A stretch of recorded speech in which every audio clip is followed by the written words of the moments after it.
আসসালামু আলাইকুম রহমতুল্লাহি বারাকাতুহু। হাদিস ফাউন্ডেশন বাংলাদেশ কর্তৃক প্রণীত গল্পের মাধ্যমে জ্ঞান পর্ব ৪, ৫২ নম্বর গল্প। উচিত জবাব। একবার এক নাস্তিক এক দরবেশের কাছে এসে ৪টি প্রশ্নের জবাব জানতে চেয়ে বলল, আপনি যদি আমাকে এই ৪টি প্রশ্নের সঠিক উত্তর দিতে পারেন তবে আমি মুসলমান হয়ে যাব। প্রশ্ন ৪টি হলো: ১ নম্বর, বলা হয় যে আল্লাহ সকল কিছুর স্রষ্টা। যদি তাই হয় তবে আমরা তাকে দেখতে পাই না কেন? ২, না দেখে আল্লাহকে বিশ্বাস করার কথা বলা হয় কেন? ৩, ইবলিস তথা জিন জাতি আগুনের তৈরি, সুতরাং ওরা জাহান্নামের আগুনে কিভাবে পুড়বে, অর্থাৎ আগুনকে আগুন দিয়ে কিভাবে পোড়ানো যাবে? ৪, বলা হয় যে আল্লাহর ইচ্ছা ছাড়া কিছুই হয় না, তাই যদি হয় তবে মানুষ তার কৃতকর্মের জন্য শাস্তি পাবে কেন? দরবেশ প্রশ্নগুলো শুনে নাস্তিক লোকটিকে কৃত্রিম ক্রোধ দেখিয়ে পার্শ্বে পড়ে থাকা একটি মাটির ঢেলা হাত দিয়ে ওই নাস্তিক লোকটিকে ছুঁড়ে মারলেন। এতে লোকটির মাথায় আঘাত লেগে ফেটে গেল। তখন দরবেশ বললেন, এ হচ্ছে তোমার ৪টি প্রশ্নের জবাব। অতঃপর মাটির ঢেলার আঘাতে আহত নাস্তিক লোকটি আদালতে গিয়ে কাজীর দরবারে দরবেশের বিরুদ্ধে মামলা দায়ের করল। কাজী ওই নাস্তিকের বিবরণ শুনে দরবেশকে জিজ্ঞেস করল, আপনি ওই ব্যক্তির প্রশ্নের জবাব না দিয়ে এভাবে মারলেন কেন? উত্তরে দরবেশ বললেন, এ হচ্ছে তার ৪টি প্রশ্নের সঠিক জবাব।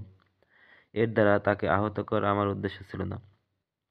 ঢিল ছুঁড়ে কিভাবে প্রশ্ন ৪টির জবাব দেওয়া হলো, এ রহস্য উদ্ঘাটন করার অনুরোধ করা হলে দরবেশ বললেন, লোকটির প্রথম প্রশ্ন ছিল, আল্লাহ সব কিছুর স্রষ্টা অথচ তাকে দেখা যায় না কেন? জবাব হলো, ঢিলের আঘাতে এই ব্যক্তি ব্যথা পাওয়ার কথা বলছে। এর অস্তিত্ব কোথায়? ব্যথার যদি অস্তিত্ব থেকেই থাকে তবে তা দেখা যায় না কেন? ব্যথা বিদ্যমান থাকা সত্ত্বেও যেমন তা চোখে দেখা যায় না, তেমনি আল্লাহ অস্তিত্বশীল হওয়া সত্ত্বেও তাকে চোখে দেখা যায় না। তার দ্বিতীয় প্রশ্ন ছিল, আল্লাহকে না দেখে বিশ্বাস করবে কেন? চোখে না দেখে যদি ব্যথার কথা বিশ্বাস করা যায় তবে আল্লাহকে না দেখে বিশ্বাস করতে অসুবিধে কোথায়? আর তৃতীয় প্রশ্ন ছিল, শয়তান ও জিন আগুনে তৈরি হয়েও জাহান্নামের আগুনে পূর্বে কিভাবে? উত্তর, মানুষ ও মাটির তৈরি। মাটির তৈরি মানুষকে যদি মাটির ঢেলার আঘাতে ব্যথা দেওয়া যায় তবে আগুনের তৈরি জিনকে আগুনে পোড়ানো যাবে না কেন? আর তার চতুর্থ প্রশ্ন ছিল, আল্লাহর ইচ্ছা ছাড়া কোনো কিছুই ঘটে না, তাহলে মানুষের কৃতকর্মের জন্য মানুষকে শাস্তি দেওয়া হবে না কেন? উত্তর, আল্লাহর ইচ্ছায় যখন সবকিছু হয় তবে ঢিল ছুঁড়া, তার গায়ে আঘাত লাগা, রক্তপাত ও ব্যথা সবই তো তার ইচ্ছাতেই হয়েছে। সুতরাং এ ব্যাপারে আদালতে অভিযোগ করার কি আছে? আর যদি অভিযোগ ও বিচার চলে এবং শাস্তি বর্তায় তবে মানুষের কৃতকর্মের বিচার সুফল ও কুফল ভোগ কেন মিথ্যা হবে? দরবেশের এ অভিনব জবাব শুনে নাস্তিক লোকটি হতভম্ব হয়ে গেল এবং ইসলাম ধর্ম গ্রহণ করল। শিক্ষা: আল্লাহ আরশে সমাসীন। সূরা তাহা ৫। তিনি সেখান থেকে গোটা সৃষ্টি জগৎ পরিচালনা করছেন। তার এখতিয়ারের বাইরে কোনো কিছুই নেই। তাকে না দেখে বিশ্বাস করার নাম ঈমান। সবকিছুই তার আয়ত্তাধীন। তিনি কুন অর্থাৎ হও বললেই হয়ে যায়। তিনি অসীম সর্বময় ক্ষমতার অধিকারী। সসীম ও অপূর্ণ জ্ঞান দিয়ে তার সৃষ্টির বিশালত্বকে আয়ত্ত করতে যায় বলেই নাস্তিকরা বিভ্রান্ত হয়। ৫৩ নম্বর, সিংহ ও ইঁদুর। ৫৩ নম্বর, সিংহ ও ইঁদুর।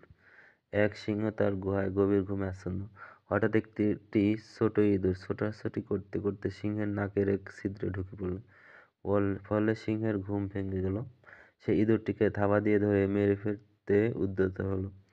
ইঁদুরটি অত্যন্ত বিনয়ের সুরে বলল, দয়া করে আমাকে মেরে ফেলবেন না, সময়ে আমিও আপনার উপকারে আসতে পারি। একথা শুনে সিংহটি হেসে বলল, তুই এত ছোট জীব হয়ে আমার কি উপকার করবি? যাক, সিংহটি তাকে ছেড়ে দিল।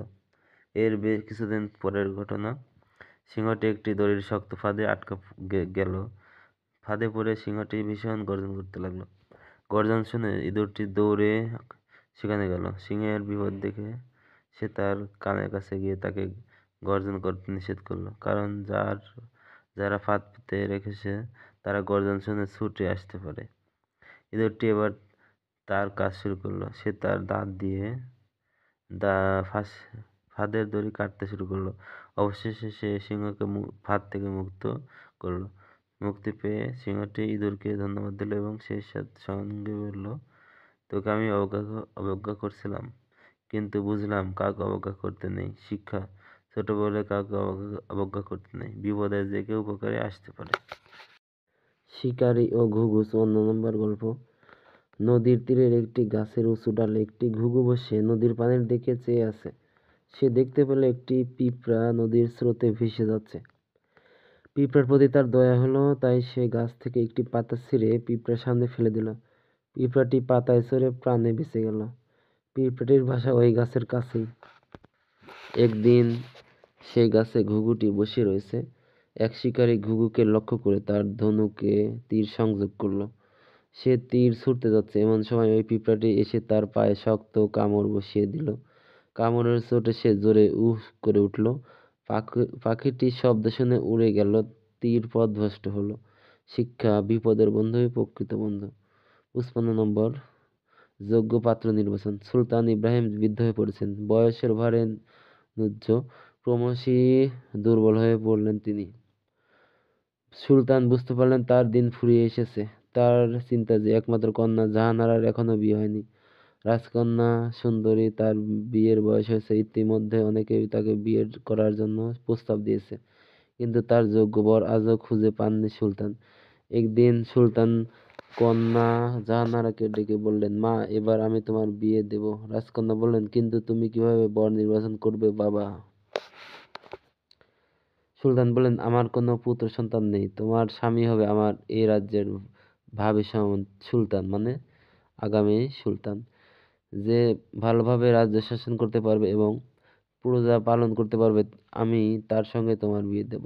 রাজকন্যা বললেন, কিন্তু তুমি কিভাবে যোগ্য বরকে নির্বাচন করবে? সুলতান বললেন, সে ব্যবস্থা আমি করব। আগে যারা রাজকন্যার বিয়ের জন্য এসেছিল তাদের মধ্যে 3 জনকে যোগ্য বর হিসেবে মনে মনে বাছাই করেছিলেন সুলতান। তিনি একদিন দূত পাঠিয়ে 3 জন যুবরাজকে ডেকে আনলেন রাজসভায়। 3 জন যুবরাজই ছিলেন বয়সে যুবক এবং বীর। তাদের নাম ছিল খালিদ, জুবায়ের ও সাবিত। 3 জনই ছিল দেখতে সুদর্শন এবং আচরণ ও কথাবার্তায় ভদ্র। রাজকন্যা বুঝে উঠতে পারল না সে কিভাবে এই 3 জনের মধ্যে থেকে একজনকে তার স্বামী হিসেবে বাছাই করবে। তাই সে তার বাবার উপর বর নির্বাচনের ভারটা ছেড়ে দিল। যুবরাজ 3 জন সুলতানের সামনে হাজির হলে সুলতান বললেন, আমি তোমাদের ডেকে পাঠিয়েছি কারণ আমি এবার আমার কন্যাকে পাত্রস্থ করতে চাই। যুবরাজ 3 জন হাসিমুখে মাথা নত করল। সুলতান বললেন, তোমরা 3 জন আমার রাজ্য শাসনের উপযুক্ত। ভবিষ্যতে তোমরা সুলতান হতে পারো, কিন্তু তোমাদের মধ্যে একজনের হাতে আমার কন্যাকে অর্পণ করতে হবে। তাই আমি তোমাদের 3 জনের মধ্যে একজনকে নির্বাচন করার জন্য একটি পরিকল্পনা করেছি। আজ পূর্ণিমা। আজই তোমাদের 1 মাসের জন্য দেশ ভ্রমণে পাঠাতে চাই। আজ হতে ঠিক 1 মাস পরে পূর্ণিমায় তোমাদের সফর শেষে ফিরে আসবে এই রাজসভায়। তোমরা প্রত্যেকে রাজকন্যার উপযুক্ত বিবেচনা করে সবচেয়ে মূল্যবান উপহার নিয়ে আসবে। সেই উপহারের দিক গুণাগুণ বিচার করেই তোমাদের যোগ্যতা নির্ণয় করা হবে। যুবরাজ 3 জন আশান্বিত হয়ে সেদিনই দেশ ভ্রমণে বেরিয়ে পড়ল। চোখের পলকে 1 মাস অতিবাহিত হয়ে গেল। পরের মাসে আবার পূর্ণিমা এলো। পূর্ণিমার দিন সন্ধ্যার আকাশে চাঁদ উঠতেই সুলতানের প্রাসাদ দ্বারে যুবরাজদের আগমন বার্তা ঘোষণা করা হলো। আলোকমালা ও ফুল দিয়ে সজ্জিত করা হলো সমস্ত প্রাসাদ। সুলতান প্রথমে যুবরাজ খালিদকে ডেকে বললেন, তুমি আমার কন্যার জন্য কি উপহার এনেছো? যুবরাজ খালিদ নতজানু হয়ে একটি বড় থলে থেকে অনেক বড় বড় মূল্যবান জিনিস বের করলো। তারপর সুলতানকে বলল, এগুলি সবচেয়ে দামি হীরা, মুক্তা, পান্না ও চুন্নি। এগুলো বিভিন্ন দেশ ঘুরে বাছাই করে এনেছি। এগুলো দিয়ে রাজকন্যার জন্য একটি মুকুট, গলার হার, হাতের বালা আর আংটি বানাতে চাই। হাসিমুখে খুশি হয়ে মাথা নত করল রাজকন্যা জাহানারা, কিন্তু সুলতান কোনো কথা বললেন না। এবার সুলতান যুবরাজ জুবায়েরকে ডেকে বললেন, তুমি কি উপহার এনেছো? জুবায়ের বলল, আমি একটি বন্দুক এনেছি। এটি এক শক্তিশালী অস্ত্র। এই অস্ত্র দিয়ে অনায়াসে এবং অব্যর্থভাবে লোক মারা যায়।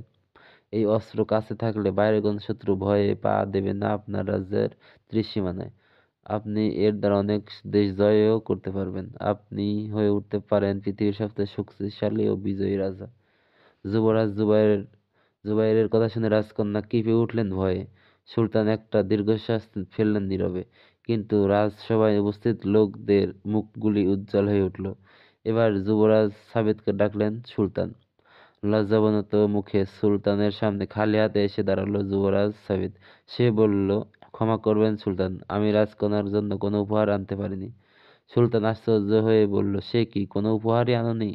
সাবিত বলল, আমি রাজকন্যাকে বিয়ে করতে চাই, অথচ তার জন্য কোনো উপহার না আনতে পারায় সত্যি দুঃখিত। কিন্তু এই একটি মাস আমি কাজে এমনই ব্যস্ত হয়ে পড়ছিলাম যে কোনো উপহার জোগাড় করার ফুরসত পাইনি। এই কথার অর্থ বুঝতে না পেরে সুলতান বললেন, কি কাজে তুমি এত ব্যস্ত হয়ে পড়েছিলে? সাবিত বলল, আমি আপনার রাজসভা থেকে বেরিয়ে দেশ ভ্রমণে যাবার সময় পথে এক মুমূর্ষু পথিককে দেখতে পাই। তার গা থেকে রক্ত ঝরছিল, সর্বাঙ্গ ছিল ক্ষত বিক্ষত। আমি তা দেখে চলে যেতে পারলাম না, তার সেবা শুশ্রূষা করলাম। তিনি সুস্থ হয়ে উঠলে একদিন পর আবার পথ চলতে শুরু করলাম। কিন্তু কিছু দূর যেতেই দেখলাম একদল নারী ও শিশু ভয়ার্ত অবস্থায় গ্রাম ছেড়ে পালাচ্ছে। কারণ জিজ্ঞেস করে জানলাম, একদল জলদস্যু নদী পথে এসে তাদের গ্রাম লুণ্ঠন করেছে। গ্রামের বেশিরভাগ পুরুষকে হত্যা করেছে, তাদের ধন সম্পদ সব ছিনিয়ে নিয়ে গেছে এবং আবার আসবে বলে ভয় দেখিয়ে গেছে। আমি তাদের বুঝিয়ে গ্রামে ফেরত নিয়ে গেলাম। দেখলাম গ্রামের অল্প সংখ্যক লোক যারা বেঁচে আছে তারা জলদস্যুদের সঙ্গে লড়াই করতে চায়, কিন্তু কোনো যোগ্য নেতা না থাকায় মনোবল পাচ্ছে না। আমি সে সব নিঃস্ব অসহায় ভীত সন্ত্রস্ত লোকদের ফেলে চলে আসতে পারলাম না। তাদের সশস্ত্র সংঘবদ্ধ করে জলদস্যুদের বিরুদ্ধে লড়াই শুরু করলাম। জোর লড়াই করে জলদস্যুদের ঘায়েল করে গ্রাম থেকে চিরদিনের মতো বিতাড়ন করলাম। তারপর অনেক কাজ ছিল, আহতদের চিকিৎসা, বিধবা ও শিশুদের পুনর্বাসনে প্রভৃতি কাজগুলো সারতে আমার বেশ কিছুদিন দেরি হয়ে গেল। কাজের চাপে আমি উপহারের কথা ও রাজকন্যার কথা সব ভুলে গেলাম। হঠাৎ একদিন আকাশে চাঁদ দেখে পূর্ণিমার কথা মনে পড়ে গেল, তাই ক্ষমা চাইতে এলাম। আমাকে ক্ষমা করবেন তো সুলতান। যুবরাজ সাবেদের কথা শুনতে শুনতে অভিভূত হয়ে পড়েছিলেন বৃদ্ধ সুলতান। তিনি যখন চোখ তুললেন তখন দেখা গেল চোখের পানিতে ঝাপসা হয়ে হয়ে গেছে তার দৃষ্টি। রাজকন্যার চোখও পানিতে ছলছল। সুলতান যুবরাজ সাবিতকে তার কাছে ডাকলেন। যুবরাজের একটি হাত ধরে হাসি মুখে বললেন, এই মহান যুবরাজ রাজকন্যার জন্য উপহার না নিয়ে এলেও এই হাতে ফুটে আছে জনসেবার অনেক অমূল্য নিদর্শন। আমি তারই হাতে তুলে দেব আমার কন্যাকে। এই মহান হৃদয় পরোপকারী যুবরাজই হবে আমার রাজ্যের উপযুক্ত শাসক। শিক্ষা, অর্থ, বিত্ত, ক্ষমতা, প্রভাব দেখে নয়, চরিত্রবান পাত্র থেকে কন্যাকে বিয়ে দিতে হবে। 56 নম্বর, একজন পরোপকারী অফিস প্রধান। আব্দুল হালিমের স্ত্রী রাবেয়া একজন বিদুষী, পতিপরায়ণা এবং অন্যান্য সদ্গুণে গুণান্বিত নারী। আব্দুল হালিম একজন চরিত্রবান যুবক। সে যে অফিসে কাজ করে সে অফিসের অন্যান্য ব্যক্তি ও কর্মচারীরাও সৎ এবং মানবদরদী। কর্তব্য তাকে কোনোদিন অবহেলা করতে দেখা যায় না, এজন্য অফিস প্রধান তার প্রতি অতি প্রসন্ন। আব্দুল হালিমের বিবাহিত জীবনের 6 বছর পর তাদের ঘরে ফুটফুটে এক সন্তান জন্মলাভ করে, ফলে তাদের নিরাশার জীবনে আশার সঞ্চার হয়। সদা প্রফুল্ল এবং কাজে একনিষ্ঠ আব্দুল হালিমকে সন্তান লাভের পর আর পূর্বের মতো দেখা যায় না। তার হাসি মুখে বিষাদের ছায়া বিরাজমান। সে যেন বড় রকমের কোনো এক দুর্বিষহ যন্ত্রণায় ভুগছে। সে সত্যি সত্যি একটি যন্ত্রণার শিকার। তার সন্তানটি হার্টে একটি ছিদ্র নিয়ে জন্মেছে, ফলে সে স্বাভাবিকভাবে শ্বাস প্রশ্বাস নিতে পারে না। হার্ট অপারেশন ছাড়া এর কোনো বিকল্প নেই। আর এই কাজে অন্তত 3-4 লাখ টাকা প্রয়োজন। এই অপারেশন দেশেও হবে না, এত টাকা আব্দুল হালিমের নেই এবং এত টাকার সম্পদও নেই। তাই তার মুখমণ্ডলে দুশ্চিন্তার কালো মেঘ। স্ত্রী রাবেয়া এই বাস্তবতা উপলব্ধি করতে পেরেছে যে এত টাকা সংগ্রহ করা তাদের সামর্থ্যের বাইরে। তাই চিকিৎসার অভাবে তাদের বহুদিনের প্রত্যাশিত ধনকে ধুকে ধুকে তাদের চোখের সামনে মৃত্যুবরণ করতে হবে ভেবে সে নীরবে অশ্রু বিসর্জন দেয়। আব্দুল হালিমের বোন তাসনিম ভাইয়ের বাসায় থেকে লেখাপড়া করে। ভাইয়ের আশা বোন উচ্চ শিক্ষিতা হলে তাকে একজন ভালো পাত্রের হাতে তুলে দিবে। তাসনিম শিশুর অবস্থা প্রত্যক্ষ করছে, তাই সে একদিন ভাবিকে ডেকে বলল, ভাবি, আমি আর পড়াশোনা করব না, বাড়ি চলে যাব। হঠাৎ করে ভাবি তার এরূপ সিদ্ধান্ত নেওয়ার কারণ জিজ্ঞেস করলে সে বলে, আমি তোমাদের আর খরচ বাড়াতে চাই না। তোমরা আমার জন্য যে খরচ করো তা বাঁচিয়ে শিশুটির চিকিৎসা করে তাকে সুস্থ করে তোলো। ভাবি তাকে তার এই সিদ্ধান্ত পরিত্যাগ করতে বলে এবং বলে, তুমি এই সিদ্ধান্ত তোমার ভাইকে কখনো বলো না, তাহলে তিনি দারুণ কষ্ট পাবেন। আমরা নিশ্চিত ধরে নিয়েছি আমরা তাকে সুস্থ করে তুলতে পারবো না, আর তার মৃত্যু অবধারিত, কারণ চিকিৎসার অত টাকা আমরা কোথায় পাবো। রাবেয়ার শাশুড়ির নামে কিছু সম্পত্তি ছিল। নাতের চিকিৎসার জন্য তিনি তা বিক্রি করে দিতে চান, কিন্তু আব্দুল হালিম তাতে সম্মত নয়, কারণ সে সম্পদের উৎপন্ন ফসলে পিতামাতার কোনোমতে দিন কাটায়। তাছাড়া সে সম্পত্তি বিক্রি করেও চিকিৎসার পুরো খরচ জোগাড় হবে না। একদিন অফিসের প্রধান কর্মকর্তা আব্দুল হালিমকে তার কক্ষে ডেকে নিয়ে তার এই মানসিক পরিবর্তনের কারণ জিজ্ঞেস করলেন। আব্দুল হালিম অনিচ্ছার সাথে তার সন্তানের বিষয়টি তাকে অবহিত করেন।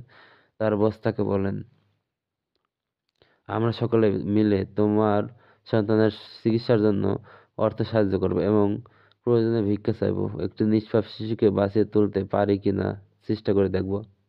আব্দুল হালিম এতে আপত্তি করে। সে বলে, আমার জন্য আপনি অন্যের কাছে হাত পাতবেন, এটা হতে পারে না। আমি আমার স্বার্থে আপনাকে এভাবে মানুষের কাছে ছোট হতে দিতে পারি না। প্রধান কর্মকর্তা বললেন, আমি যদি তোমার এই বিপদে আমার সামর্থ্য অনুযায়ী তোমার পাশে না দাঁড়াই, তাহলে এই ব্যাপারে মহান আল্লাহর কাছে আমাকে জবাবদিহি করতে হবে। অতএব আমি তোমার কাছে আপত্তি মানতে রাজি নই। এই কাজ আমার দায়িত্ব বলে মনে করি। একদিন বিকেলে অফিসের প্রধান কবির সাহেব আব্দুল হালিমের বাসায় এসে আব্দুল হালিমের সন্তানকে দেখলেন। তিনি শিশুর ফটোর একটি নেগেটিভ ছবি নিয়ে চলে গেলেন। তিনি বিভিন্ন পত্রিকায় শিশুটির ছবি ছাপিয়ে তার অসুখের বিবরণ দিয়ে তাকে বাঁচিয়ে তুলতে সাহায্যের হাত প্রসারিত করতে আবেদন জানালেন। এতে কাজ হলো। আব্দুল হালিম শিশুর চিকিৎসার জন্য স্ত্রী সহ বিদেশ যাত্রা করতে বিমানবন্দরে উপস্থিত হলে তাদের বিদায় জানাতে আসলেন অফিসের প্রধান কবির সাহেব, সহকর্মী আবিদ হাসান এবং অন্যান্য দাতা ব্যক্তিরা।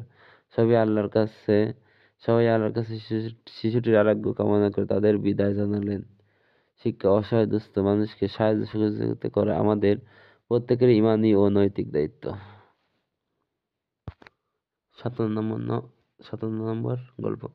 আল্লাহ যা করেন বান্দার মঙ্গলের জন্য করেন। প্রাচীনকালে পারস্যে এক বদমেজাজি রাজা ছিলেন। একদিন চেরি কাটতে গিয়ে তার হাতের আঙ্গুলের ডগা কেটে গেল। প্রচুর রক্তক্ষরণে রাজা শয্যাশায়ী হয়ে পড়লেন। উজিরে আজম সংবাদ পেয়ে রাজাকে দেখতে গেলেন। উজিরে আজম ছিলেন খুবই ধর্মপরায়ণ।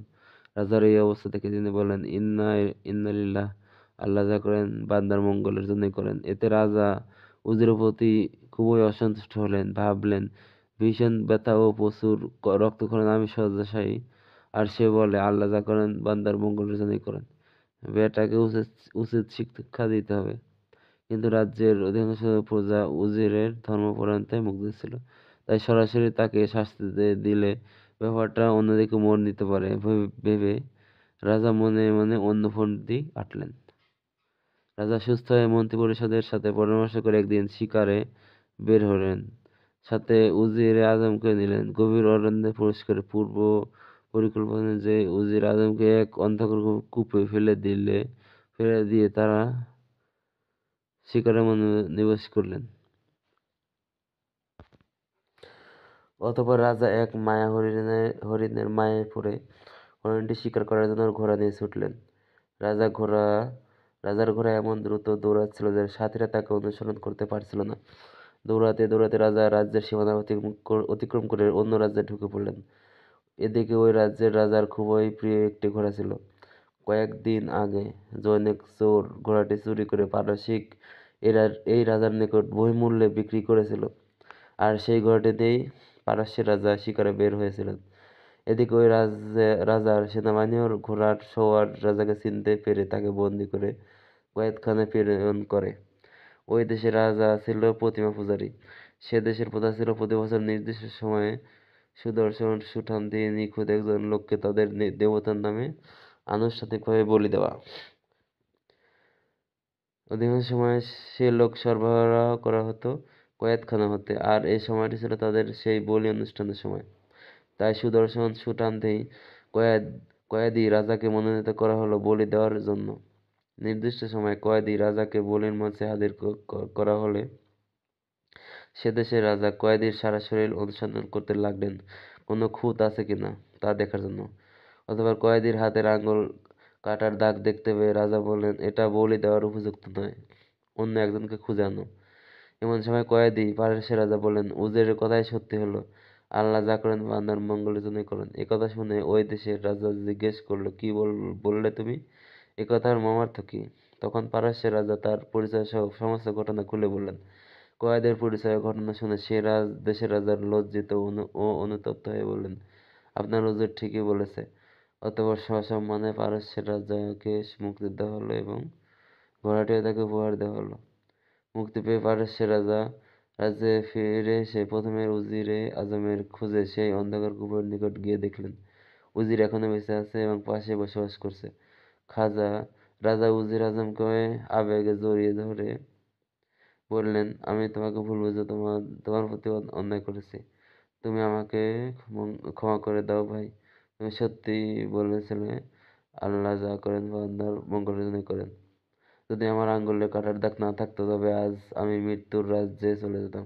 তখন উজির আজম বললেন, আপনার দেওয়া শাস্তিকে আমি হাসিমুখে বরণ করে নিয়েছিলাম, এজন্য যে আমি বিশ্বাস করি আল্লাহ যা করেন বান্দার মঙ্গলের জন্যই করেন। ভেবে দেখুন, আপনি যদি আমাকে কূপের মধ্যে না ফেলতেন তবে আমি কোনো কিছুতেই আপনার পিছু ছাড়তাম না। ফলে সে দেশের সেনাবাহিনীর হাতে আপনার সাথে আমিও বন্দী হতাম এবং আমাকে তাদের প্রথা অনুযায়ী বলি দেওয়া হতো, কারণ আমার শরীরে কোনো খুঁত নেই। শিক্ষা: সকল বিপদ আপদ ও বালা মুসিবতে আল্লাহর প্রতি ভরসা রেখে ধৈর্যের সাথে বিপদ মুসিবতকে হাসিমুখে বরণ করে নিতে হবে এবং সর্বদা বিশ্বাস রাখতে হবে আল্লাহ যা করেন বান্দার মঙ্গলের জন্যই করেন। 58 নম্বর গল্প, প্রত্যেক বস্তু তার মূলের দিকেই ফিরে যায়। আরবের কোনো এক পাহাড়ি অঞ্চলে একদল দস্যু একটি পাহাড়ের শীর্ষ দেশে বসবাস করত। কোন কাফেলা ওই পথে যাত্রা করলেই তারা তাদের উপর চড়াও হতো, লুট করে নিত তাদের সমুদয় সম্পদ, আক্রমণ করত পথচারীদের উপর। এদের ভয়ে শহরের জনসাধারণ সর্বদা তটস্থ থাকত, কারণ তারা পর্বতশৃঙ্গ নিরাপদ আশ্রয় বানিয়েছিল, আর এজন্যই রাজার সেনাবাহিনীও এদের সঙ্গে পেরে উঠছিল না। ওই অঞ্চলীয় রাষ্ট্র প্রশাসন দস্যুদের কবল থেকে জনগণকে রক্ষা করার জন্য পরামর্শ করল। কেউ কেউ বলল, দস্যু দল এভাবে যদি আর কিছুকাল অবস্থান করে তবে এদের সঙ্গে যুদ্ধ করা অসম্ভব হয়ে পড়বে। কবি বলেন, যে বৃক্ষ সবেমাত্র গেড়েছে শিকড়, উপড়াতে পারবে কেহ দিয়ে অল্প জোর। ওই অবস্থায় রাখে যদি আর কিছুকাল, জন্মেও পারবে না তুলতে, হবে বিফল। অল্প পানির গতি বন্ধ করো থোড়া শীর্ষে, পূর্ণ জোরে চললে হস্তিও ভেসে যাবে নিজে। অতঃপর পরিকল্পনা অনুযায়ী তাদের অনুসন্ধান করার জন্য একজন গুপ্তচর ঠিক করা হলো, যে সব সময় তাদের দিকে নজর রাখত। একদা দস্যু দল কোনো এক কাফেলার উপর আক্রমণ করতে গেলে তাদের আস্তানা সম্পূর্ণ খালি হয়ে যায়। এই সংবাদ অবহিত হয়ে যুদ্ধে পারদর্শী কয়েকজন বীর পুরুষকে তথায় পাঠানো হয়। তারা পাহাড়ের বিভিন্ন গুহায় আত্মগোপন করে ওঁৎ পেতে থাকে। গভীর রাতে দস্যু দল লুট করে মালামাল নিয়ে ফিরে এসে ঘুমের কোলে ঢলে পড়ে, আর এ নিদ্রাই হয় তাদের কাল। যখন রাত্রি আরো গভীর হয়, দস্যু দল ঘুমে বিভোর, তখন বীর সিপাহীগণ তাদের গুপ্ত ঘাটে আক্রমণ করল এবং এক এক করে তাদের সকল দস্যুর হস্ত কাঁধে বেঁধে ফেলল। সকালবেলা তাদের সবাইকে রাজদরবারে উপস্থিত করা হলো। রাজা বিনা দ্বিধায় তাদের মৃত্যুদণ্ডের নির্দেশ দিলেন। দেখা গেল তাদের মধ্যে একজন সুন্দর যুবক রয়েছে, যে কেবলমাত্র নব যৌবনে পদার্পণ করেছে। তার গণ্ডদেশ কানন কেবলমাত্র নতুন সবুজ মেলায় ভরে উঠেছে। জনৈক মন্ত্রী উক্ত যুবকের জন্য সুপারিশ করে বললেন, হে সম্রাট, এই সুন্দর ছেলেটি তার জীবন কানন হতে এখনো কোনরূপ ফল ভোগ করেনি, তার নবযৌবন হতেও উপকৃত হয়নি। সম্রাটের উন্নত স্বভাব ও দানশীলতায় আমি আশাবাদী, অনুগ্রহ করে তার খুন মাফ করে দিয়ে অধমের উপর অনুকম্পা করবেন। বাদশাহ মন্ত্রীর কথা শুনে বিমুখ হলেন এবং তার রায়ের অনুকূল না হয় বললেন, কুজাত লভে না কবু সুজনের শিক্ষা, গোলের উপর গোল যেন অযোগ্যের দীক্ষা। এদের বংশ বুনিয়াদ নির্মূল করাই উত্তম। কেননা অগ্নি নির্বাচিত করে আংটা রাখা, সাপ মেরে উহার বাচ্চা পালন করার ন্যায়, যা জ্ঞানীদের কাজ নয়। মেঘে যদি দেয় ঢেলে হায়াতার পানি, ঝাউ গাছে ফুল কভু পাবে না কো জানি, দুষ্টের সাথে কাল করো না ক্ষেপণ, নল খাগড়া হতে চিনি পাবে না কখন। মন্ত্রী বাদশার এসব কথা শ্রবণ করলেন, সুন্দর অভিমতের জন্য বাদশাকে ধন্যবাদ জ্ঞাপন করলেন এবং বললেন, বাদশাহ যা বলেছেন সম্পূর্ণ সত্য, তবে ছেলেটি এখনো ছোট। যদি সে ওই সব দস্যুদের শিক্ষা পেত তবে তাদের আচরণ গ্রহণ করত এবং তাদের অন্তর্ভুক্ত হতো।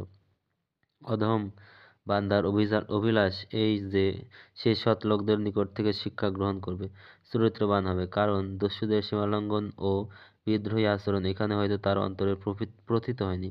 হাদিসে বর্ণিত আছে প্রতিটি সন্তান ইসলামী ফিতরাতের উপর জন্ম লাভ করে, অতঃপর তারা পিতামাতা তাকে ইহুদি বা নাসারা বা অগ্নিপূজক বানায়। মন্ত্রী তার উক্তির পিছনে এইসব যুক্তি পেশ করলেন। নূহ আলাইহিস সালাম পুত্র যখন বদের সঙ্গী হলো, নবতী বংশ তার ধ্বংস হয়ে গেল। গুহাবাসীদের কুকুর দেখা মাত্র কয়েকটি দিন পুণ্যবানদের অনুসরণে হইল মানবাধীন।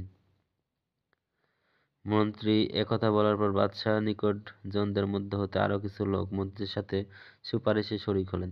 তখন বাদশাহ এই বলে তার খুন মাফ করে দিলেন যে, ক্ষমা করে দিলাম, কিন্তু ভালো মনে করলাম না। জানো না কি বলেছিল মহিলাটি বীর রুস্তমকে? নিরুপায় নিকৃষ্ট জানো না কবু শত্রুকে। বহুত দেখেছি অল্প পানি স্বল্প স্রোতের টানে, প্রবল হলে উট বোঝা ভেসে গেছে বানে। অতঃপর মন্ত্রী তার দলবল সহ ছেলেটিকে মহানন্দ ও পুরস্কারের সাথে বের করে নিয়ে এলেন। তার শিক্ষার জন্য একজন উপযুক্ত শিক্ষক নিয়োগ করা হলো। সুন্দর বক্তব্য, প্রশ্নের জবাব, বাদশাহের খেদমতে আদব ইত্যাদি বিষয়ে তাকে বিশেষভাবে শিক্ষা দেওয়া হলো। সকলের দৃষ্টিতে ছেলেটি আদরের পাত্রে পরিণত হলো।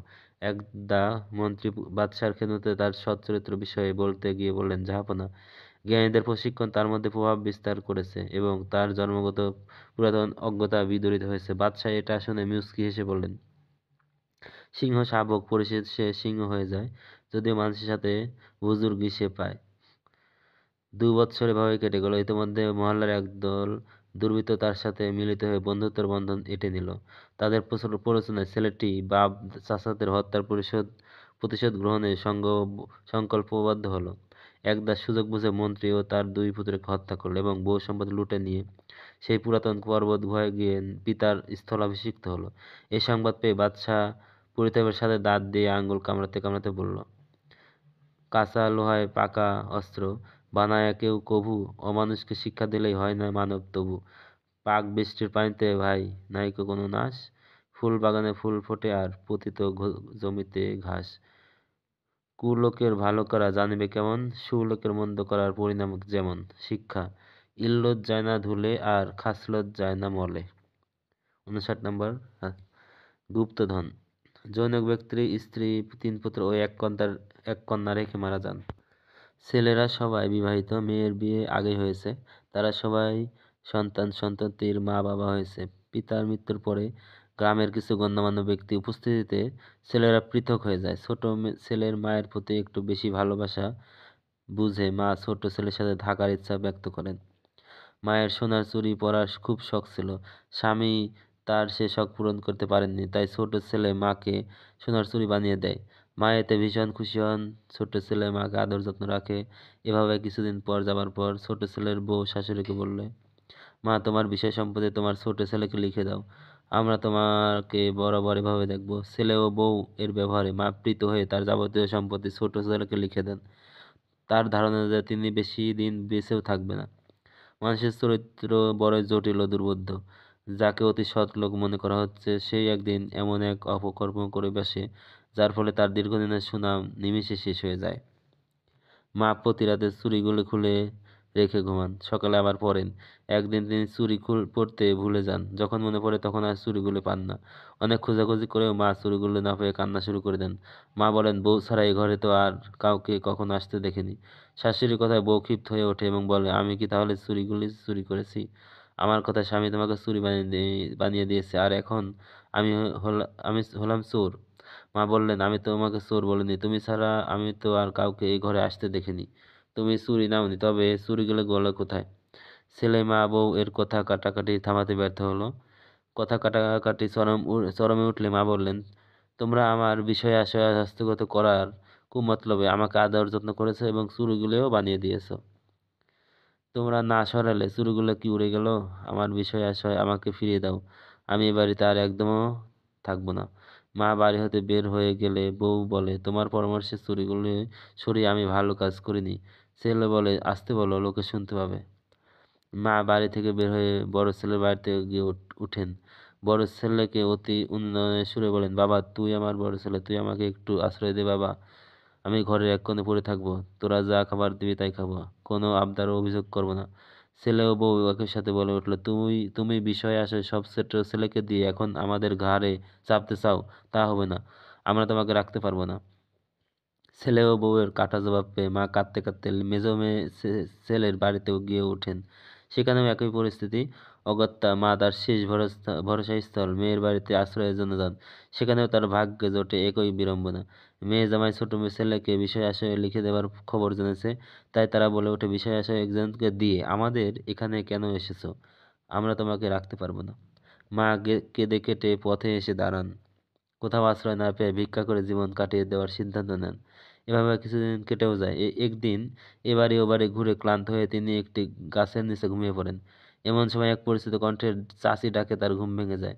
ঘুম থেকে জেগে তিনি সামনে আব্দুল্লাহকে দেখতে পেয়ে কান্নায় ভেঙে পড়েন। স্বামীর বর্তমানে আব্দুল্লাহ তার বাড়ির দীর্ঘদিনের কাজের ছেলে। সন্তানের স্নেহে মা তাকে নিজ সন্তানদের সাথে মানুষ করেছে। আব্দুল্লাহ বড় হয়ে জীবনে প্রতিষ্ঠিত হয়েছে। কাজ উপলক্ষে সে বাইরে ছিল, তাই তার চাচির বর্তমান হাল অবস্থা জানা ছিল না।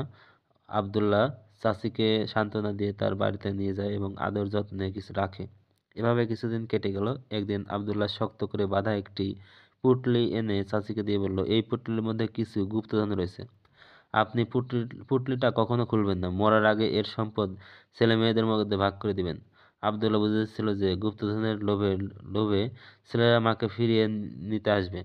তাই পুঁটলির ব্যাপারে সতর্ক করে দিল এবং তার কথা মতো অটল থাকতে বলল। মায়ের হাতে গুপ্তধন আছে জেনে ছেলে মেয়ে সবাই স্বামী স্ত্রীতে পরামর্শ করলো। অবশেষে তারা এই সিদ্ধান্ত নিল যে আগে মাকে আনবে সেই গুপ্তধন পাবে। তাই সবাই সবার আগে মাকে আনতে গেল। ফলে একই দিনে এমনকি একই সময়ে সবাই মাকে আনতে হাজির হলো। সবাই জোর দাবি করলো সেই মাকে নিয়ে যাবে। সবার দাবি দেখে মা বলল, আমি কারো বাড়িতে স্থায়ীভাবে থাকবো না, পালাক্রমে সকলের বাড়িতে থাকবো। আর মরার আগে আব্দুল্লাহকে দেওয়া ধন সবাইকে সমান ভাগে ভাগ করে দেব। মায়ের কথায় সবাই রাজি হয়ে মাকে নিয়ে গেল। মা তখন খুবই আদর যত্নে রইল। কিন্তু মৃত্যু কাউকে অবকাশ দেয় না। মায়ের ভাগ্যে এই সুখ বেশিদিন ছিল না। একদিন মা মৃত্যুবরণ করলেন। মায়ের মৃত্যুর পর ছেলেরা যখন পুঁটলিটা খুলে সম্পদ ভাগ করে নিতে যাবে, ঠিক সেই সময় আব্দুল্লাহ এসে হাজির। সে বলল, ওই পুঁটলিটার মধ্যে কোনোই ধন নেই। তোমরা সম্পদের লোভী বুঝে আমি এই বুদ্ধি খাটিয়েছি। তোমরা মায়ের প্রতি মোটেই দায়িত্ব পালন করোনি। তোমাদের এ পাপের ক্ষমা হবে কি না কে জানে। ছেলেরা বুঝলো তারা সত্যি মায়ের প্রতি গর্হিত আচরণ করেছে। তারা এও বুঝলো যে সম্পদের লোভে তারা তো মাকে ভালোই যত্ন করেছে। এরূপ আচরণ করা তাদের পূর্বেই উচিত ছিল। মায়ের প্রতি অন্যায় আচরণের জন্য তারা অনুতপ্ত হলো এবং সর্বশক্তিমান আল্লাহর দরবারে এর জন্য ক্ষমা ভিক্ষা চাইল। শিক্ষা: পিতামাতাকে দেখাশোনা করা এবং তাদের ভরণ পোষণের ব্যবস্থা করা সন্তানের অবশ্য কর্তব্য। পার্থিব কোনো লোভের জন্য নয়, বরং জান্নাত লাভের আশায় তারা এই দায়িত্ব পালন করবে। 60 নম্বর, কৃপণ ও নিঃস্ব। অনেকদিন আগের কথা। আরব দেশে ছিল এক কৃপণ ব্যক্তি। তার ধন সম্পদ ছিল অঢেল। হঠাৎ একদিন কোথাও যাওয়ার পরে তার একটা থলে হারিয়ে গেল। পথ চলার সময় এক নিঃস্ব ব্যক্তি থলেটি পেলেন। গরিব হলে কি হবে, লোক হিসেবে তিনি ছিলেন অত্যন্ত সৎ ও আল্লাহভীরু। অনেক খোঁজাখুঁজির পর তিনি থলের প্রকৃত মালিক ওই কৃপণ ধনাঢ্য ব্যক্তিকে খুঁজে পেয়ে তার টাকা তাকে ফেরত দিলেন। টাকা পেতে টাকা পেয়ে তো সে খুশিতে আটখানা। হঠাৎ তার মাথায় চিন্তা ঢুকলো যে লোকটি যে এত কষ্ট করে থলেটি আমার কাছে পৌঁছে দিয়েছে, তাই তাকে অবশ্যই কিছু বকশিশ দিতে হবে। কিন্তু কৃপণতাবশত বকশিশ না দেওয়ার জন্য সে কূটবুদ্ধি আটল। নিঃস্ব লোকটি কি অপবাদের স্বরে বলল, থলেতে তো 2020টি দিরহাম ছিল। আপনি তা হতে 20 দিরহাম নিয়েছেন, তাই আর কোনো বকশিশ দিতে পারছি না। আপনার জন্য ওই 20 দিরহামই যথেষ্ট।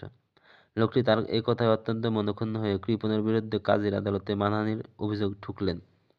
বিচারক কৃপণকে জিজ্ঞেস করলেন, আপনার থলেতে কত টাকা ছিল? উত্তরে সে বলল, 2020 দিরহাম। আবার জিজ্ঞেস করলো, এখন কত আছে? সে বলল, 2000 দিরহাম। বাকি 20 দিরহাম ওই ব্যক্তি নিয়েছে। এবার বিচারক নিঃস্ব ব্যক্তিটিকে জিজ্ঞেস করলেন, আপনি কি সত্যি থলেতে 20 দিরহাম নিয়েছেন? উত্তরে তিনি বললেন, এ ধরনের কোনো ইচ্ছা যদি আমার থাকতো তাহলে পথে কুড়িয়ে পাওয়া থলেটি আমি তাকে কেন কোন দুঃখে ফেরত দিলাম? সততার কারণেই অনেক খোঁজাখুঁজির করে থলের মালিককে তা ফিরিয়ে দিয়েছে। আল্লাহর শপথ, থলে থেকে আমি 1 দিরহামও নেইনি। বিজ্ঞ বিচারক উভয়ের বক্তব্য শুনে দুষ্ট কৃপণ লোকটির উদ্দেশ্যে বললেন, আপনি যেহেতু বলছেন আপনার থলেতে 2020টি দিরহাম ছিল আর উনি থলেতে পেয়েছেন 2000 দিরহাম, কাজেই থলেটি আপনার নয়, অন্য কারো হয়ে থাকবে। অতঃপর তিনি নিঃস্ব সৎ লোকটিকে বললেন, আপনি যদি 1 বছরের মধ্যে থলের প্রকৃত মালিককে খুঁজে পান তাহলে তা তাকে ফেরত দিবেন, আর না পেলে আপনি নিজেই তা গ্রহণ করবেন। কাজী সাহেবের কথা শুনে কৃপণ তার মিথ্যা বলার দোষ স্বীকার করে পুনরায় থলে ফিরে পাওয়ার চেষ্টা চালালো, কিন্তু বিচারক তার কোনো কথাই আর শুনলেন না। শিক্ষা: কৃপণতা মানুষের মন্দ স্বভাব। কৃপণতা সম্পদ বাড়ায় না, বরং কমায়। তাই সর্বদা কৃপণতা বর্জন করা উচিত। 61 নম্বর গল্প, পান্থশালা। আল্লাহ পাক সময় সময় দুনিয়ার ধন সম্পদে বিভোর মানুষকে ধন সম্পদের মোহ হতে ফিরানোর জন্য কিছু উসিলা করে থাকেন। বলখি বাদশাহ ইব্রাহিম বিন আদম প্রথম জীবনে আল্লাহওয়ালাই ছিলেন, কিন্তু পরে ধন সম্পদের মোহে তিনি সেই পথ হতে কিছুটা সরে যান। একদিন তার রাজদরবারে এক অপরিচিত ব্যক্তির আগমন ঘটে। লোকটি রাজদরবারে উপস্থিত হয়ে বললেন, আমি এই পান্থশালায় রাত্রি যাপন করতে চাই। সঙ্গে সঙ্গে তার কথার প্রতিবাদ এলো, আপনি সম্ভবত ভুল করছেন, এটা রাজদরবার, পান্থশালা নয়। আগন্তুক ব্যক্তি বললেন, অবশ্যই এটা পান্থশালা। এমন সময় বাদশাহ দরবারে এসে বিতর্ক শুনলেন। তিনি একটু ধমকের সুরে আগন্তুককে বলেন, এটা রাজদরবার, কশ্চিনকালেও পান্থশালা নয়। আগন্তুক বললেন, আপনার আগে এখানে কে বাস করতেন? উত্তর এলো, আমার আব্বা। আপনার পরে কে বাস করবে? উত্তর এলো, আমার ছেলে। এবার আগন্তুক ব্যক্তি বলেন, তাহলে এখানে কেউ স্থায়ী হয়ে বাস করতে পারছেন না। আপনার আগে আপনার পিতা বাস করছেন, এখন আপনি বাস করছেন, পরে আপনার ছেলে বাস করবে, অথবা এটা অবশ্যই পান্থশালা। এবার বাদশাহর চৈতন্য উদয় হলো, তিনি বুঝলেন সকলে পান্থশালার বাসিন্দা। এরপর তিনি এক রাতে রাজপ্রাসাদ ত্যাগ করে অজানার পথে পা বাড়ালেন। শিক্ষা: পার্থিব জগৎ ক্ষণিকের নীড়, কেউ এখানে চিরস্থায়ীভাবে থাকবে না। একদিন সবাইকে চলে যেতে হবে এই জগতের মায়া মরিচিকা ছেড়ে না ফেরার দেশে। সুতরাং দুনিয়াবি শান শওকত নিয়ে মত্ত থাকার কোনো অর্থই হয় না। ক্ষণিকের এই সময়টুকু পরকালীন সঞ্চয়ে ব্যয় করাই আমাদের একমাত্র কর্তব্য। 62 নম্বর, খাদিজার পর্দা। খাদিজা অন্যান্য দিনের মতো আজও খুব ভোরেই ঘুম থেকে উঠেছে। অজু সেরে ফজরের সালাত আদায় করে কিছুক্ষণ কুরআন তেলাওয়াত করেছে। এরপর সে জানালার পাশে এসে দাঁড়ায়। তখনও আকাশ পুরো ফর্সা হয়নি। চারিদিক থেকে পাখির কলরব ভেসে আসছে। সকালের শীতল হাওয়ায় খাদিজার মনের ব্যথা অনেকটা প্রশমিত হয়ে যায়।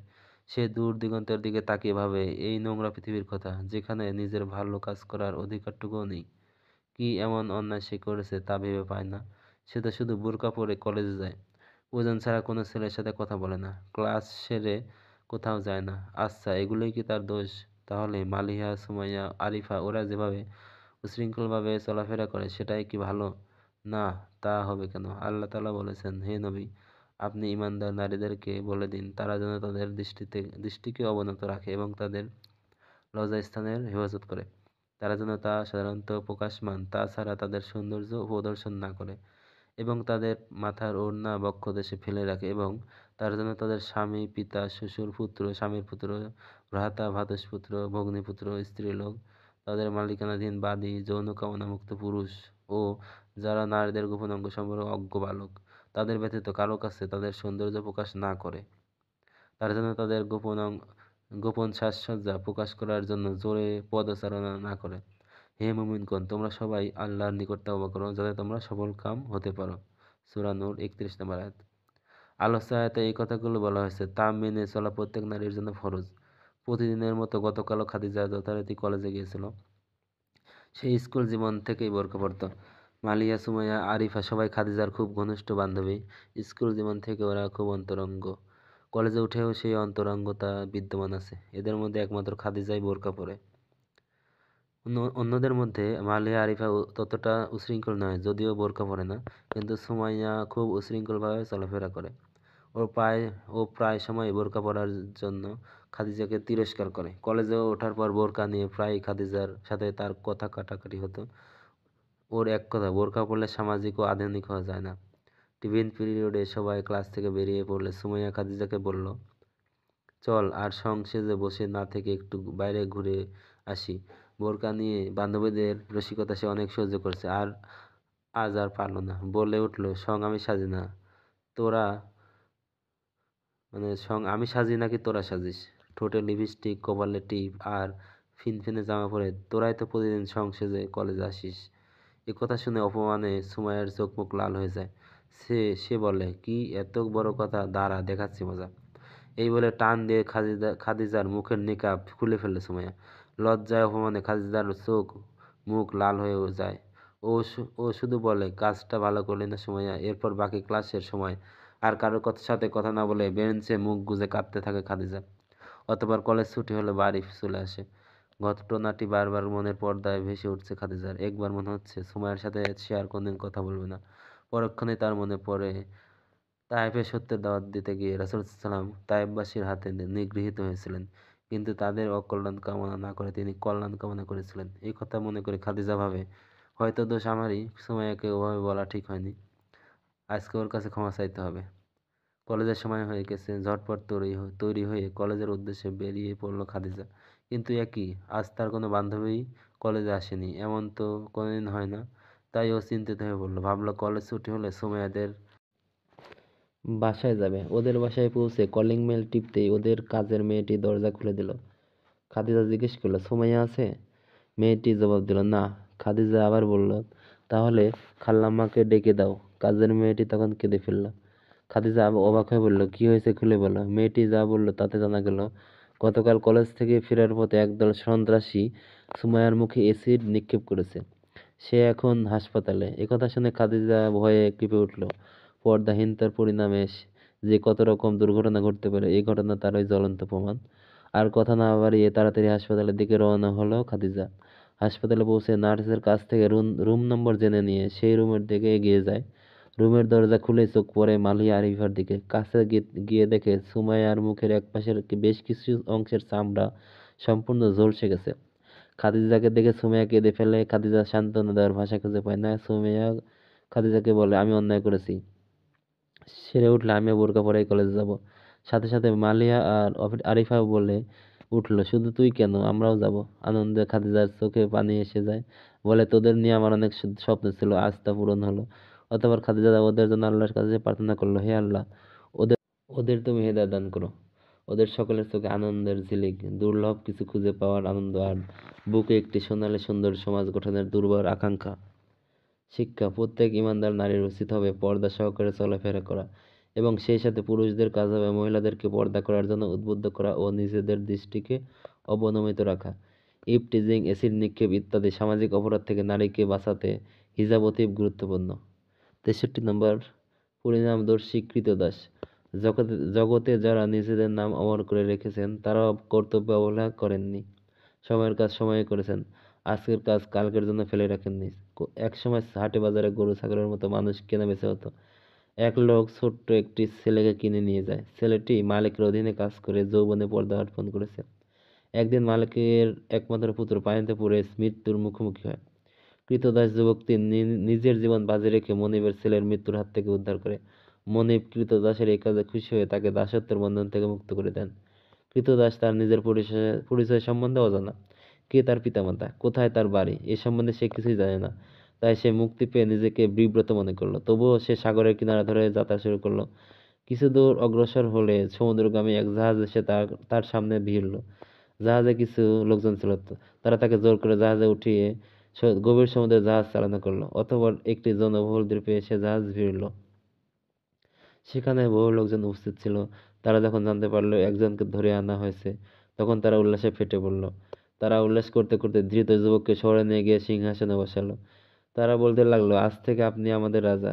আগামী 5 বছর আপনি আমাদের রাজা থাকবেন। এ সময় আমরা আপনার যাবতীয় আদেশ নিষেধ মেনে চলব। তাদের কথা শুনে কৃতদাস জিজ্ঞেস করলো, 5 বছর পর আমি কি করব?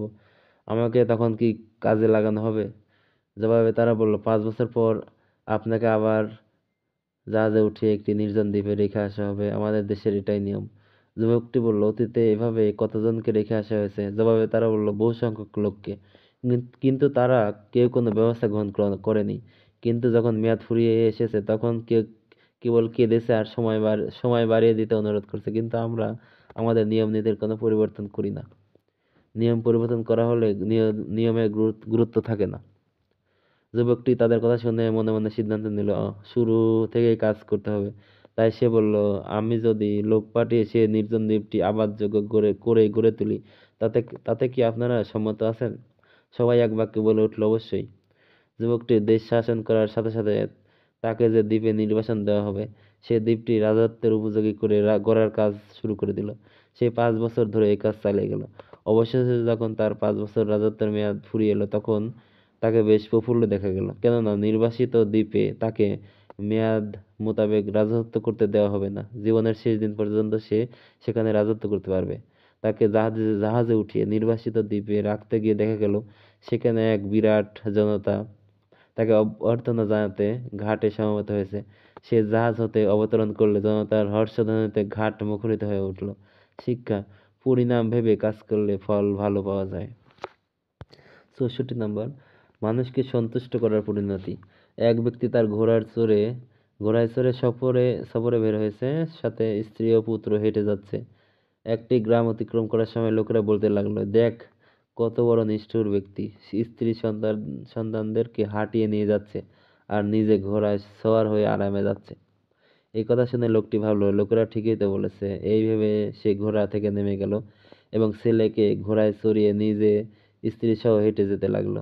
কিছু দূর যাওয়ার পরে ছেলেকে ঘোড়ার পিঠে দেখে লোকেরা বলল, দেখ ছেলেটা কত বড় বেয়াদব, নিজে ঘোড়ায় চড়ে যাচ্ছে আর মাতা পিতাকে হাঁটিয়ে নিচ্ছে। লোকটি ভাবলো, এরা তো ঠিকই বলছে। সুতরাং এবার স্ত্রীকে ঘোড়ায় বসিয়ে বাপ বেটা হেঁটে যেতে লাগলো। অতঃপর আরেকটি গ্রাম অতিক্রমকালে লোকেরা বলতে লাগলো, একেই বলে স্ত্রী শাসিত স্বামী। লোকটি ভাবলো, এরাও তো ঠিকই বলেছে। এই ভেবে সে স্ত্রী পুত্র সবাইকে নিয়ে পুনরায় ঘুরে চেপে বসলো। অতঃপর এক গ্রামে অতিক্রম কালে লোকেরা এই দৃশ্য দেখে বলল, ঘোড়াটাকে একেবারে মেরে ফেলবে। একটা ঘোড়ার একসাথে কতজন মানুষ সওয়ার হয়েছে দেখো। লোকটি ভাবলো, সবাই ঠিক বলছে। এবারে তারা সকলে ঘোড়া থেকে নেমে পড়লো এবং ঘোড়ার লাগাম ধরে হাঁটতে লাগলো। কিছু পথ অতিক্রমের পর লোকেরা বলতে লাগলো, অকৃতজ্ঞ বান্দা একেই বলে, আল্লাহর নিয়ামতের কোনো কদর নেই। নিজের যানবাহন আছে অথচ সবাই হেঁটে যাচ্ছে। পালাক্রমে একজন করে চললেও তো পারে। সওয়ার পাওয়ার যদি ইচ্ছা না থাকতো তবে ঘোড়াটি সাথে নিয়ে আসার কি দরকার ছিল? ঘরে বেঁধে রেখে আসলেই তো ভালো ছিল।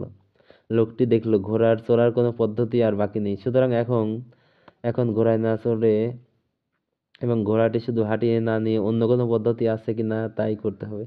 লোকটি একটি বুদ্ধি আঁটলো। একটি লম্বা বাঁশ নিয়ে আসা হলো। বাঁশে ঘোড়ার 4 পা বেঁধে ঘোড়াকে ঝুলিয়ে বাঁশের দুই দিক থেকে বাপ বেটা ঘাড়ে করে চলতে লাগলো। ঘোড়ার মাথা নিচের দিকে আর পা উপরের দিকে। একটি নদী পার হওয়ার সময় তারা যখন সাঁকো পার হচ্ছিল, তখন এই অদ্ভুত দৃশ্য দেখে পাড়ার ছেলেরা সব হো হো করে হাসতে লাগলো এবং চিৎকার করে উঠল। তাদের চিৎকারে ঘোড়া ভয় পেয়ে এক ঝাঁকুনি মেরে ছিটকে নদীতে পড়ে গেল। ওদিকে বাঁশের বাড়ি খেয়ে দুই বাপ বেটা উপর হয়ে পড়ে কারো মাথা কাটলো, কারো থুতনি কেটে রক্ত বের হতে লাগলো। লোকটি দেখলো মানুষকে সন্তুষ্ট করার বিপদ কত মারাত্মক। এত চেষ্টা করে মানুষকে সন্তুষ্ট করা গেল না, অবশেষে ঘোড়াও হারালো, মাথাও কাটলো, আমও গেল, চালাও গেল। শিক্ষা: আল্লাহ পাকের সন্তুষ্টি লাভের জন্যই সব কিছু করা অপরিহার্য। লোকে কি বলবে সেদিকে ভ্রূক্ষেপ করা সমীচীন নয়, কেননা একসাথে সবাইকে সন্তুষ্ট করা সম্ভব নয়। 65 নম্বর গল্প, 3.5 হাত মাটি। সুদীর্ঘ পথেরও শেষ আছে এই মোহনীয় বসুন্ধরার। শুধু শেষ নেই বনু আদমের আশা আকাঙ্ক্ষা, চাওয়া পাওয়া ও লোভ লালসার। তারই আলোকে এই ছোট গল্প। এক গ্রামে রিয়াজউদ্দিন নামের ধনী ব্যক্তি বাস করতেন। তার 2 ছেলে। বড় ছেলে আরমান ওকালতি পাশ করে শহরেই থাকে। ছোট ছেলে আনোয়ার গ্রামে বাস করে। আনোয়ার পেশায় কৃষক। গ্রামের মাদ্রাসা থেকে সে 8ম শ্রেণী পাশ করেছে। সে গভীর অনুরাগী। গ্রামে সে বিয়ে করেছে। হঠাৎ ব্রেন স্ট্রোক করে ইন্তেকাল করেন রিয়াজউদ্দিন। বাবার দাফন কাফন শেষে 2 ভাই একত্রে বসে আলোচনা করছে। বড় ভাই বলছেন, শোনো আনোয়ার, বাবা মৃত্যুর সময় সম্পত্তি আমাদের 2 ভাইয়ের মধ্যে ভাগ করে দিয়েছেন। গ্রামের জমিজমা সব তোমার, আর শহরের গুলি আমার। আর বাবা যেহেতু জমি বন্টন করে দিয়েছেন সেহেতু আর কোনো প্রশ্নই ওঠে না।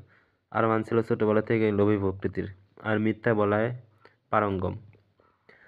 সালাত সিয়াম সহ ধর্মীয় কার্যাদি পালনে ছিল তার চরম অনীহা। তবুও মাঝে মাঝে শুক্রবারে মসজিদে গেলেও বলতো, এই দিনে সব লোক যায় তাই আমিও যাই। আরমানের গ্রামের বাড়িতে জমি তেমন ছিল না, শহরেই সব, ব্যাংক ব্যালেন্স সহ বেশ কয়েকটি বাসা। আরমান সাহেবের 2 ছেলে হেলাল আর বেলালকে প্রয়োজনমতো লেখাপড়া শিখে তার ব্যবসার দায়িত্ব দিয়েছেন।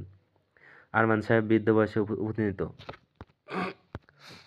আগেই সম্পত্তি 2 ছেলের মাঝে ভাগ করে দিয়েছেন। শরীরে তেমন জোর নেই বললেই চলে। সব সময় ঘরে তাসবিহ তাহলিল করে সময় কাটান।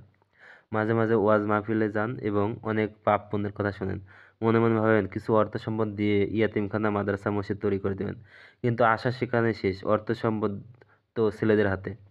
আর ইদানিং ছেলেরা কাজে এতটা ব্যস্ত ব্যস্ত যে পিতার খোঁজ খবর নেওয়ার সময়ও নেই। আরমান সাহেব শুধু অন্ধকারে ঘরে বসে পাপ পুণ্যের হিসাব কষেই সময় কাটান। একদিন দুই ছেলের জোরালো কণ্ঠের আওয়াজ পিতার কানে প্রবেশ করে। তাদের মাঝে দ্বন্দ্ব পিতাকে নিয়ে সারমর্ম হলো। হেলাল বলছে, দেখ বিলাল, বাবার শরীর খারাপ, কখন মারা যায় বলা যায় না। কবর দেওয়ার তো কথা ভাবতে হবে। উত্তরায় তোর যে খালি জায়গা পড়ে আছে, সেখানে দেওয়া যায় বলে ভাবছি। কথার মাঝে বাধা দিয়ে বিলাল বললে, না, এটা সম্ভব নয়। গতকাল ইঞ্জিনিয়ারের সাথে কথা হয়েছে, ওখানে একটা ফ্ল্যাট তুলবো। বরং বিশ্বাসপাড়ায় তোর জায়গা আছে, সে জায়গায় দাফনের চিন্তা করা যায়। না না, ওখানে আমার ভিন্ন পরিকল্পনা আছে। দু ভাইয়ের মাঝে তর্ক ঝগড়ায় রূপ নিল। পরিশেষে তারা বলল, আমাদের আর কি দোষ বল? বাবা যদি গ্রামের সব জমি চাচাকে লিখে না দিত, তবে সেখানে বাবার কবরের ব্যবস্থা করা যেত। আরমান সাহেব ছেলেদের কথা শুনছেন আর নীরবে চোখের পানি ফেলছেন। জীবনের এতটা বছর অতিক্রম করেছেন লোভ লালসা আর অর্থের মোহে, কখনো পরকালের কথা ভাবেননি। অথচ সেই ছোট ভাইকে ঠকিয়ে এত সম্পদ দখল করার পরেও 3.5 হাত জায়গা তার ভাগ্যে জুটছে না। হায় রে নিয়তি, হায় রে জীবন, হায় রে 3.5 হাত জমি। আজ সবাই আমার পর। শিক্ষা, অন্যকে ঠকানোর পরিণতি কখনো ভালো হয় না। 66 নম্বর, কচ্ছপ ও খরগোশের দৌড় প্রতিযোগিতা। কচ্ছপ ও খরগোশ একবার পাহাড়কে সীমানা নির্ধারণ করে দৌড় প্রতিযোগিতা করলো। খরগোশ তার দ্রুতগামিতার কারণে রাস্তায় অলসতা করলো ও ঘুমিয়ে পড়লো, কিন্তু কচ্ছপ তার মহান্তর গতির কারণে রাস্তায় বিশ্রাম না করে অবিরাম চলতে থাকলো। ফলে যথাসময়ে সে গন্তব্যে পৌঁছে গেল। যখন খরগোশ ঘুম থেকে জাগ্রত হলো, তখন কচ্ছপকে বিজয়ী অবস্থায় দেখতে পেল। অতঃপর সে লজ্জিত হলো, কিন্তু তার লজ্জা তাকে কোনো ফায়দা দিল না। শিক্ষা, ছোট বলে কাউকে অবজ্ঞা করতে নেই। 67, তিন বোকার কাণ্ড। একবার তিন বোকা ব্যক্তি একটি মিনারের পাশ দিয়ে যাচ্ছিল। তাদের একজন বলল, অতীতকালের রাজমিস্ত্রিরা কতই না লম্বা ছিল, এমনকি এই মিনারের মাথা পর্যন্ত পৌঁছে গিয়েছিল। দ্বিতীয়জন বলল, বেকুব কোথাকার, তুমি যা ভাবছো তা নয়, রাজমিস্ত্রিরা ভূপৃষ্ঠে একে তৈরি করে দাঁড় করে দিয়েছিল। তৃতীয় ব্যক্তি বলল, হে মূর্খের দল, এটি একটি কূপ ছিল, অতঃপর তা মিনারে রূপান্তরিত হয়েছে। শিক্ষা, মূর্খ জ্ঞানী কখনো সমান নয়। 68, জীবিকা অর্জনের চেষ্টা। কোনো এক জঙ্গলে এক দরবেশ বাস করত। একদিন একটি কাককে গাছের উপর দিয়ে যাতায়াত করতে দেখে তার মনে কৌতূহল জাগলো, কাক ওখানে কেন যাওয়া আসা করে। হঠাৎ দেখলেন একটি অন্ধ সাপকে কাক আহার করাচ্ছে। দরবেশ এ ঘটনায় আল্লাহর অসীম কুদরতের কথা বুঝতে পেরে মনে মনে ভাবলেন, আল্লাহ পাক যখন একটি প্রাণী রুজি রোজগারের ব্যবস্থা বিনা পরিশ্রমে করে দিচ্ছেন, তখন খাবারের জন্য এত চিন্তা করে মাথা খারাপ করার কি প্রয়োজন রয়েছে? আমার খাবারও ঠিক সময়ে এসে যাবে। এই ভেবে তিনি অজানা আস্তানায় ফিরে এসে ইবাদতবন্দেগীতে মশগুল হয়ে গেলেন। 3 দিন 3 রাত চলে গেল, কিন্তু খাবারের কোনো ব্যবস্থা হলো না। আল্লাহ তাআলা তার জন্য কিছুই পাঠালেন না। অবশেষে তখনকার নবীকে আল্লাহ তাআলা দরবেশের কাছে পাঠালেন। নবী এসে দরবেশকে বললেন, তোমার শক্তি সামর্থ্য রয়েছে, তুমি কেন নিজেকে দুর্বল অন্ধ সাপের সাথে তুলনা করতে গেলে? তোমার উচিত অন্যের বোঝা না হয়ে অন্যের উপকার করা। দরবেশ তার ভুল বুঝতে পারল এবং আল্লাহর নিকট ক্ষমা চাইল। শিক্ষা, রুজিতে তা আল্লাহ তাআলার উপর ভরসা করে তা অর্জনের জন্য চেষ্টা চালাতে হবে। ঘরে বসে থাকলে চলবে না। 69, চাষি ও ইঁদুর। এক চাষি ভবিষ্যতের জন্য কিছু ধান জমা করে রেখেছিল। তার ঘরের পাশে একটি ইঁদুর বাস করত। সে দেওয়াল ছিদ্র করে ধান সরাতে শুরু করলো। কিছুদিনের মধ্যে অনেক ধান নিয়ে গেল। যখন আশপাশের ইঁদুরগুলো দেখলো যে অমুক ইঁদুরের অবস্থা খুব ভালো হয়ে গেছে, তখন তার কাছে সব সব ইঁদুর জমা হতে লাগলো। দিনরাত তোষামোদ ও নানা রং বেরঙের কথা বলে তার মেজাজ বিগড়ে দিল। ইঁদুরও অহংকারে মাটিতে পা ফেলতো না, গর্বে চারদিকে দাপিয়ে বেড়াতে লাগলো। চাষি ধানের চাষ ঘরে ইঁদুরের আনাগোনা ও লাফালাফি দেখতে পেয়ে সমস্ত ধান অন্যত্র সরিয়ে নিল। ওদিকে অল্প দিনে ইঁদুরের ধান শেষ হয়ে গেল। যেসব ইঁদুর তার সাথে সাথে চলাফেরা করতো, তারাও নিজ নিজ পথ দেখলো। ইঁদুর আর কি করবে? একদিন মনের দুঃখে দেওয়ালে মাথা ঠুকে মারা গেল। শিক্ষা, আয় বুঝে ব্যয় করাই মানুষের কর্তব্য। যে আয়ের চেয়ে ব্যয় বেশি করে, তার পরিণাম ওই ইঁদুরের মতোই মন্দ হয়। 70 নম্বর, বানর ও কাঠমিস্ত্রি। কোনো এক জঙ্গলের ধারে এক কাঠমিস্ত্রি করাত দিয়ে গাছ ফাড়ছিল এবং দুটি তক্তার মাঝখানে খিল মেরে রেখেছিল। অন্য এক গাছ থেকে একটি বানর তার করাত চালানো ও খিল মারা দেখছিল। বানরের মনে এসব দেখে ইচ্ছা হলো সেও গাছ কাটবে, মানে গাছ ফাড়বে। কাঠমিস্ত্রি খাওয়ার জন্য চলে গেল। বানর এসে গাছটির উপর এমনভাবে বসলো যে তার লেজটি তক্তার ফাঁক দিয়ে নিচে ঝুলে পড়লো। বানরটি করাতের কাছে ঘেঁষে যেমনি তক্তার খিল ধরে টান দিল, অমনি খিল খুলে গিয়ে দুটি তক্তা পরস্পর মিলে গেল, আর বানরের লেজ তক্তার ফাঁদে আটকে পড়ল।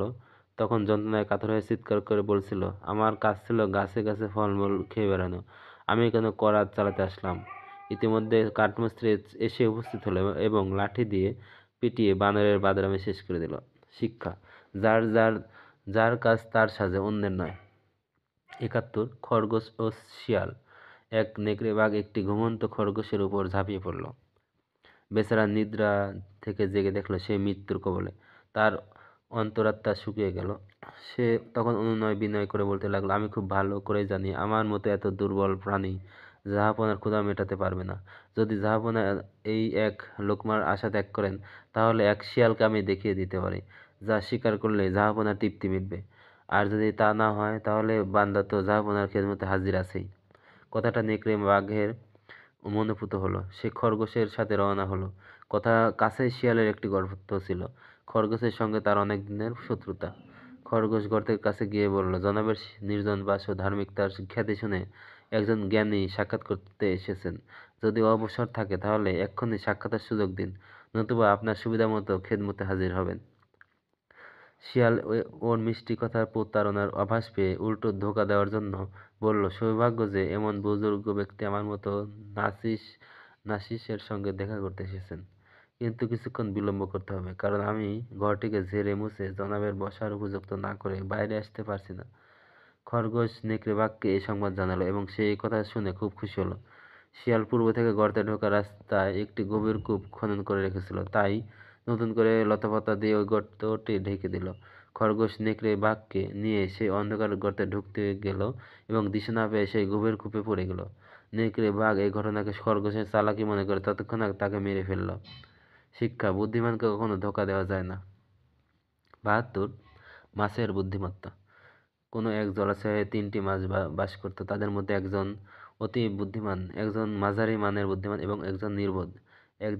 একদিন সেখানে কয়েকজন জেলে এসে পরামর্শ করলো, জাল এনে কিভাবে সেখান থেকে মাছ ধরে নেওয়া যায়।